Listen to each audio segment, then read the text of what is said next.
I would wake up tired, go to bed tired, come home from work tired. I didn't matter how much sleep I got, I was always tired. For the longest time, I thought the answer was rest, but more sleep, but a holiday, but I was wrong. Today, I'm going to tell you exactly why and what is going on.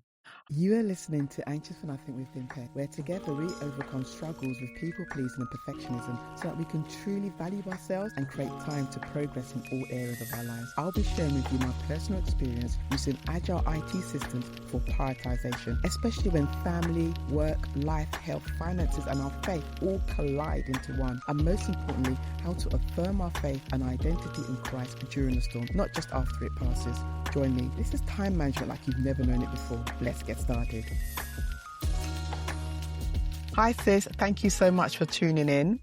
Are you new here? Welcome. By the end of today's episode, we are going to understand why getting more sleep is not the answer to why we are feeling tired all the time. Even if we magically had more hours, sis, where is the time exactly to rest, Sha? It's a different conversation entirely. To my returning listeners, welcome back. I see you. I appreciate you. If you haven't subscribed yet, Kilode, what happened? Have I offended you? I thought we were friends. Please do subscribe and share this with your other mums like us, the ones that are doing everything and still feeling completely tired and empty. They need this too. So today we are covering why you can wake up exhausted even after a full night's sleep. And no, you're not even imagining it.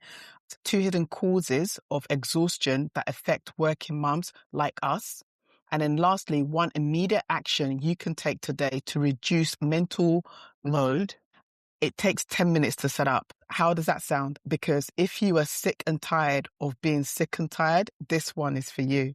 Let me tell you where I was. I was waking up tired, going to bed tired, coming from work tired, and it did not matter what I did. More sleep, earlier bedtime, nothing changed. I was always tired. I even went to see the doctor because I thought, maybe I was anemic. The blood test came back. I was fine. I was praying. I was confessing scriptures. The Lord is my strength. Just trying to put myself together through each day. I had a constant cold, even in the summer. And I would say to myself, I'll say, I'm getting sick because I'm a strong person, and that would carry me. I mean, can you hear yourself in that?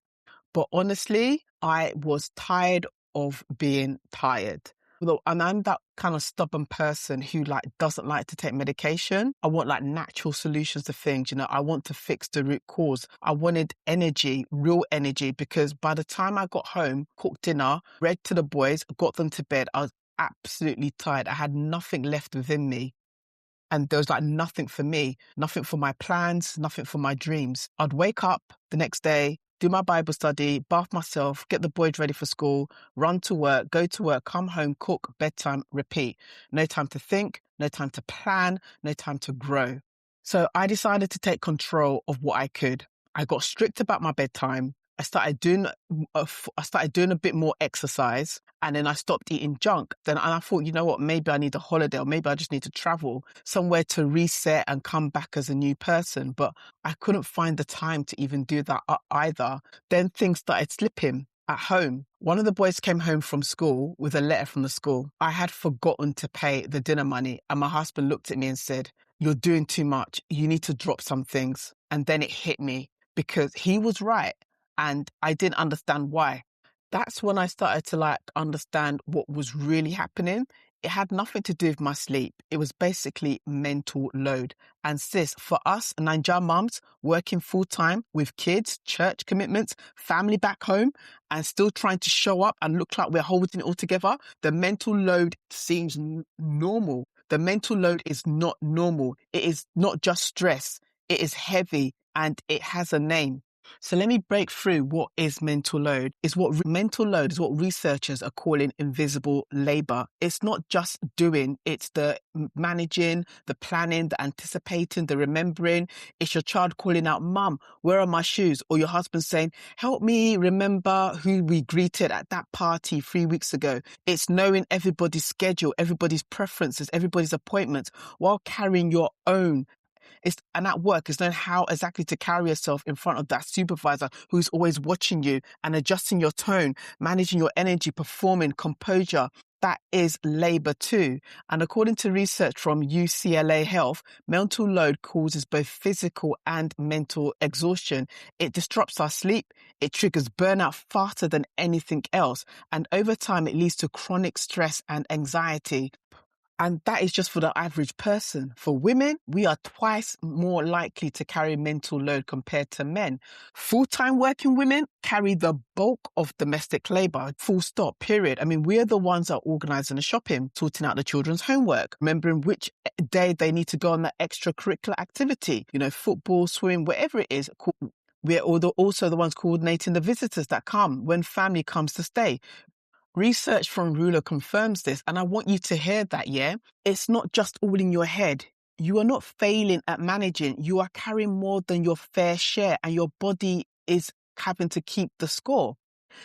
Now, let me take it even more deeper, because for us Black women, there is an additional layer that most health research doesn't even talk about. We are socialized from childhood to put others before ourselves and to suppress our pain, to be strong, to be dependable, to never let anyone see you struggle. Well, I'm sorry, but I'm not sorry. We need to ditch that strong Black woman narrative, because it is not a strength. It is slowly damaging us.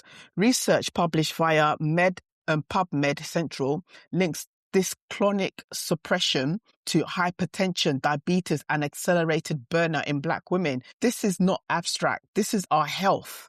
Now I'm going to take it even deeper for Black women in corporate spaces, yeah? A study by Kaiser Penente described it this way. For Black women, mental load is often not just personal, it's political. It's a form of emotional labor required to survive in a professional or social environment, rooted in systemic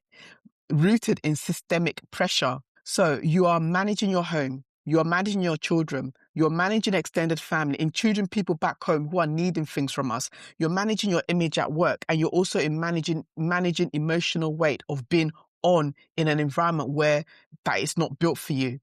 Yeah? So one researcher, Dr. Jane Morgan, discusses how this even compounds for professional Black women who have sons. Yeah? She says it like this. She uses a term called weathering, and weathering is the impact of wearing someone down or wearing something down over time, a bit like what acid rain can do. It corrodes and spoils things over time that is left outside. She goes deeper to say this is specifically true for Black women who are the mothers of Black sons. The self-report of chronic stress is even higher. And I totally get this, because our school system, we are always hypervigilant about their safety, trying to protect their identity so that they're not being mistaken by the authorities. Because I know the amount of times I've been called by the schools, calling me about the wrong child, and mixing up my kid's identity. Dr. Jane Morgan is a cardiologist who researches the health disparities and explains how this is even more compounded when you are a professional Black woman raising boys. The worry extends beyond yourself. I mean, this is chronic. This is next level. So no wonder we're tired. When you wake up after a full night's sleep, you're still tired. Your nervous system never stopped working. And here's what I just love about our faith. God knew that we would face this. Matthew 11:28 says, "Come to me, all you that are weary and burdened, and I will give you rest." The word used here is burdened, not bad, not broken, burden. That is you. That is us. Yeah. And this invitation is real. God did not design us to carry all of this alone. Rest is not a luxury. It is a command for us. It's something that we need to embrace and really take on. So let me ask you, are you constantly having to make decisions for simple things at home? Are you remembering things that others refuse to hold for themselves? At work, are you performing two versions of yourself in order to just survive? Our bodies are not built to sustain this level of chronic stress. And the research tells us it's making us susceptible to serious illness. This is not something to take lightly, ladies. So I get it. We can't always control what happens in the office, but we can influence how things are run at home to an extent. We can also get some gentle limits to people back home who keep asking us for money, asking us for things.